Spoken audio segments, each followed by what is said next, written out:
ಗೌತಮ್ ಗಂಭೀರ್ ಕೋಚಿಂಗ್ನಲ್ಲಿ ಭಾರತಕ್ಕೆ ಬರೀ ಸೋಲು. ಒಂದು ಟೈಮಲ್ಲಿ ಅವರು ಟೀಮ್ ಇಂಡಿಯಾದ ಆರಂಭಿಕ ಬ್ಯಾಟ್ಸ್ಮನ್ ಆಗಿದ್ದಾಗ ಅದೆಷ್ಟೋ ಮ್ಯಾಚ್ಗಳನ್ನು ಸೋಲಿನ ಸುಳಿಯಿಂದ ಪಾರು ಮಾಡಿದ್ದ ಸ್ಟಾರ್ ಪ್ಲೇಯರ್ ಇವರು. 2 ವರ್ಷದ ಹಿಂದೆ ಟೆಸ್ಟ್ ಕ್ರಿಕೆಟ್ನಲ್ಲಿ ಟೀಮ್ ಇಂಡಿಯಾ ಆಧಿಪತ್ಯ ಸಾಧಿಸಿತ್ತು. ಆದ್ರೀಗ ತವರಿನಲ್ಲೂ ಗೆಲ್ಲೋಕೆ ತಿಣುಕಾಡ್ತಾ ಇದೆ. ಭಾರತದ ನೆಲದಲ್ಲಿ ನಮ್ಮ ಸೋಲಿಸೋರೇ ಇಲ್ಲ ಎಂದು ಮೆರೆದಾಡ್ತಿದ್ದ ಟೀಮ್ ಇಂಡಿಯಾ ಈಗ ನೆಲ ಕಚ್ಚಿರುವುದಂತೂ ಅಚ್ಚರಿಯೇ ಸರಿ. ಅದು ಗಂಭೀರ್ ಕೋಚ್ ಆದಾಗಿನಿಂದ ಹೀನಾಯ ಪ್ರದರ್ಶನ ತೋರುತ್ತಿರುವ ಭಾರತ. ಏಡನ್ ಗಾರ್ಡನ್ಸ್ ಟೆಸ್ಟ್ ಪಂದ್ಯದ ಹೀನಾಯ ಸೋಲು ಟೀಮ್ ಇಂಡಿಯಾದ ಅಸಲಿ ಸಾಮರ್ಥ್ಯವನ್ನ ಬಟಾಬಯಲು ಮಾಡಿದೆ. ಹೀನಾಯ ಸೋಲಿನ ಬೆನ್ನಲ್ಲೇ ಹೆಡ್ ಕೋಚ್ ಗೌತಮ್ ಗಂಭೀರ್ ಮೇಲೆ ಟೀಕಾಸ್ತ್ರ ಪ್ರಯೋಗವಾಗ್ತಾ ಇದೆ. ಅಷ್ಟಕ್ಕೂ ಗಂಭೀರ್ ಕೋಚಿಂಗ್ನಲ್ಲಿ ಟೀಮ್ ಇಂಡಿಯಾ ವೈಫಲ್ಯ ಅನುಭವಿಸುತ್ತಿರೋದು ಯಾಕೆ? ಎಲ್ಲಿದೆ ನೋಡಿ ಡೀಟೇಲ್ಸ್. ರವಿಶಾಸ್ತ್ರಿ ಹೆಡ್ ಕೋಚ್ ಆಗಿದ್ದ ಅವಧಿಯಲ್ಲಿ 43 ಪಂದ್ಯಗಳನ್ನಾಡಿದ್ದ ಟೀಮ್ ಇಂಡಿಯಾ 25 ಪಂದ್ಯ ಗೆದ್ದು 13 ಪಂದ್ಯ ಸೋತಿತ್ತು. ಇನ್ನು ರಾಹುಲ್ ದ್ರಾವಿಡ್ ಮಾರ್ಗದರ್ಶನದಲ್ಲಿ 24 ಪಂದ್ಯಗಳನ್ನಾಡಿದ್ದ ಟೀಮ್ ಇಂಡಿಯಾ 14 ಪಂದ್ಯ ಗೆದ್ದು 7ರಲ್ಲಿ ಸೋತಿತ್ತು. ಇನ್ನು ಗೌತಮ್ ಗಂಭೀರ್ ಕೋಚಿಂಗ್ ಮಾರ್ಗದರ್ಶನದಲ್ಲಿ 18 ಪಂದ್ಯಗಳನ್ನು ಆಡಿರುವಂಥ ಭಾರತ ತಂಡ 7 ಪಂದ್ಯ ಮಾತ್ರ ಗೆದ್ದಿದ್ದು 9 ಪಂದ್ಯ ಸೋತಿದೆ. ಇಷ್ಟಕ್ಕೆಲ್ಲ ಮೇನ್ 5 ಎಡವಟ್ಟುಗಳನ್ನು ತಿಳಿಸ್ತಾ ಹೋಗ್ತೀನಿ, ನೋಡ್ಕೊಂಡು ಬರೋಣ ಬನ್ನಿ. ಎಸ್, ವೈಫಲ್ಯಕ್ಕೆ ಮೊದಲನೇ ಕಾರಣ ಏನು? ಟೆಸ್ಟ್ ಕ್ರಿಕೆಟ್ನಲ್ಲಿ ಟೀಮ್ ಇಂಡಿಯಾ ಇತಿಹಾಸದಲ್ಲೇ ಇಂಥ ಹೀನಾಯ ಪ್ರದರ್ಶನವನ್ನು ನೀಡಿರಲಿಲ್ಲ. ಗಂಭೀರ್ ಮಾರ್ಗದರ್ಶನದಲ್ಲಿ ತಂಡದ ಪರ್ಫಾರ್ಮೆನ್ಸ್ ತವರಿನಲ್ಲೇ ಸೋಲುವಷ್ಟು ಪಾತಾಳಕ್ಕೆ ಕುಸಿದಿರುವಂಥದ್ದು. ಮಾಜಿ ಕ್ರಿಕೆಟರ್ಸ್, ಫ್ಯಾನ್ಸ್ ಎಲ್ಲರೂ ಗಂಭೀರ್ ಮೇಲೆ ಸದ್ಯ ಟೀಕಾಸ್ತ್ರವನ್ನು ಪ್ರಯೋಗ ಮಾಡ್ತಾ ಇದ್ದಾರೆ. ಅಸಲಿಗೆ ಈ ವೈಫಲ್ಯಕ್ಕೆ ಕಾರಣ ಏನು ಗೊತ್ತಾ? ಗಂಭೀರ್ ಮಾಡಿದ ಎಡವಟ್ಟುಗಳು. ಮೊದಲನೆಯದ್ದು ಅಗ್ರೆಸಿವ್ ಅಪ್ರೋಚ್. ಗಂಭೀರ್ ಹಿನ್ನಡೆಗೆ ಪ್ರಮುಖ ಕಾರಣವೇ ಅಗ್ರೆಸಿವ್ ಅಪ್ರೋಚ್. 5 ದಿನಗಳ ಸುದೀರ್ಘ ಟೆಸ್ಟ್ ಕ್ರಿಕೆಟ್ನಲ್ಲಿ ಈ ಅಪ್ರೋಚ್ ಎಷ್ಟು ಸೂಕ್ತ? ಟೆಸ್ಟ್ ಕ್ರಿಕೆಟ್ನಲ್ಲಿ ಆದ್ಯತೆ ಇರಬೇಕಿರುವುದು ತಾಳ್ಮೆ, ಎಚ್ಚರಿಕೆ, ರಕ್ಷಣಾತ್ಮಕ ಆಟಕ್ಕೆ.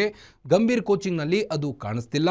ಇನ್ನು ಎಡವಟ್ಟು ನಂಬರ್ 2, T20 ಮೈಂಡ್ಸೆಟ್. 20 ಓವರ್ಗಳ ಗೇಮ್ ಬೇರೆ, ಟೆಸ್ಟ್ ಕ್ರಿಕೆಟೇ ಬೇರೆ. ವೇಗವಾಗಿ ಮುಗಿಯೋ T20 ಕ್ರಿಕೆಟ್ನಲ್ಲಿ ಏನು ಬೇಕಾದರೂ ಪ್ರಯೋಗ ಮಾಡಬಹುದು. ಟೆಸ್ಟ್ ಕ್ರಿಕೆಟ್ನಲ್ಲಿ ಅನಗತ್ಯ ಪ್ರಯೋಗಗಳಿಗೆ ಫಲ ಸಿಗಲ್ಲ. ಗಂಭೀರ್ ಪಂದ್ಯದಿಂದ ಪಂದ್ಯಕ್ಕೆ ಪ್ರಯೋಗಗಳನ್ನೇ ಮಾಡ್ತಿದ್ದಾರೆ. Playing 11, batting order, bowling combination ಪದೇ ಬದಲಾವಣೆಯಾಗ್ತಿರೋದು ಕೂಡ ಸೋಲಿಗೆ ಮುಖ್ಯ ಕಾರಣವಾಗಿದೆ. ಇನ್ನು ಎಡವಟ್ಟು ನಂಬರ್ 3, ಅನುಭವಿಗಳ ಅನುಪಸ್ಥಿತಿ. ಗಂಭೀರ್ ಕೋಚ್ ಆದ ಬಳಿಕ ತನ್ನ ಆಧಿಪತ್ಯ ಸಾಧಿಸಲು ಹೊಸ ದಾಳವನ್ನು ಉರುಳಿಸಿ ಸೀನಿಯರ್ಸ್ ಕತೆ ಮುಗಿಸಿದ್ದು ಸೀಕ್ರೆಟ್ ಆಗಿ ಏನೂ ಉಳಿದಿಲ್ಲ. ಅಶ್ವಿನ್, ಕೊಹ್ಲಿ, ರೋಹಿತ್ ರಂತಹ ದೈತ್ಯ ಸೀನಿಯರ್ಗಳ ಅನುಪಸ್ಥಿತಿ ಈಗ ತಂಡವನ್ನು ಕಾಡ್ತಾ ಇದೆ. ಅನುಭವಿಗಳಾಗಿದ್ದಾಗ ಸಾಲಿಡ್ ಆಟವಾಡಿದ್ದ ಕೆಲ ಯುವ ಆಟಗಾರರು ಕೂಡ ಅವರ ಅಲಭ್ಯತೆಯಲ್ಲಿ ಪರ್ಫಾರ್ಮ್ ಮಾಡುವಲ್ಲಿ ಫೇಲ್ ಆಗ್ತಿದ್ದಾರೆ.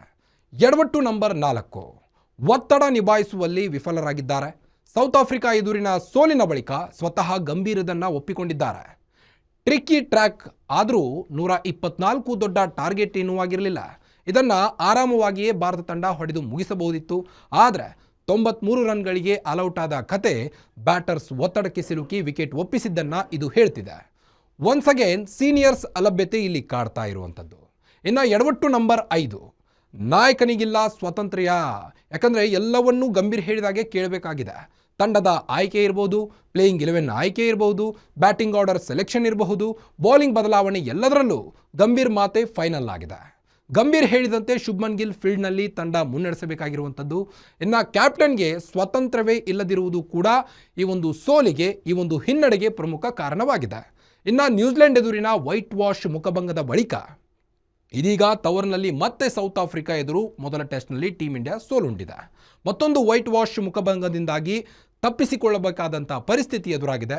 ಇದರಿಂದಾದರೂ ಕೋಚ್ ಗಂಭೀರ್ ಪಾಠ ಕಲಿಯಬೇಕಿದೆ. ಒಟ್ಟಿನಲ್ಲಿ ಈ ಎಲ್ಲ ಎಡವಟ್ಟುಗಳಿಗೆ ಫುಲ್ ಸ್ಟಾಪ್ ಯಾವಾಗ ಬೀಳುತ್ತೋ ಗೊತ್ತಿಲ್ಲ. ಇದಾಗಿದ್ದರಿಂದ ಕೋಚ್ ಗಂಭೀರ್ ಪಾಠ ಕಲಿಯಬೇಕಿದೆ. ಇದಾಗಿತ್ತು ಈ ಹೊತ್ತಿನ ಸ್ಪೋರ್ಟ್ಸ್ ನ್ಯೂಸ್. ಮತ್ತಷ್ಟು ಸ್ಪೋರ್ಟ್ಸ್ ಸುದ್ದಿಗಳಿಗಾಗಿ ನೋಡ್ತಾ ಇರಿ ಗ್ಯಾರಂಟಿ ನ್ಯೂಸ್. ಸುದ್ದಿ ಖಚಿತ, ನ್ಯಾಯ ನಿಶ್ಚಿತ. ಗ್ಯಾರಂಟಿ ನ್ಯೂಸ್, ಸುದ್ದಿ ಖಚಿತ, ನ್ಯಾಯ ನಿಶ್ಚಿತ.